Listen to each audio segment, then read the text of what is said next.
il y a eu beaucoup de situations qui ont amené à avoir la suspicion par rapport à la diaspora.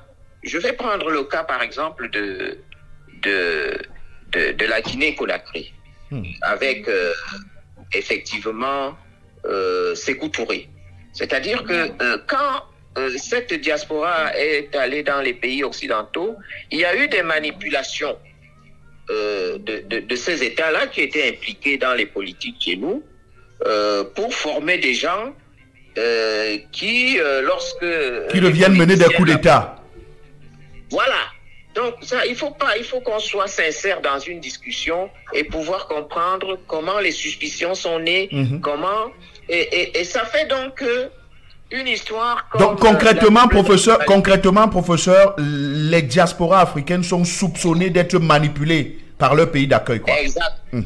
Voilà. Et ces pays d'accueil qui ont des intérêts chez nous et qui installent. Et ça veut donc dire que ceux qui sont sur place s'en méfient un peu. S'en méfient. Et quand on voit, parce que ce qu'il faut aussi savoir, c'est que il y a aussi une tendance à la diaspora africaine, sans jugement, hein, c'est un fait. C'est tout de suite acquérir la nationalité. Bon, on veut bien nous expliquer que c'est pour telle ou telle raison économique et autres, à acquérir la nationalité étrangère. Nous avons des diasporas, je dis chinoises et autres, qui ne se précipitent pas de prendre des nationalités. Donc ça pose encore un autre niveau de complexité qui fait que les États, par exemple, comme le Cameroun, je ne justifie pas, hein, je décris tout simplement. Les États, par exemple, comme le Cameroun, qui n'accepte pas la double nationalité, ça devient très compliqué une fois que vous acquérez la nationalité étrangère.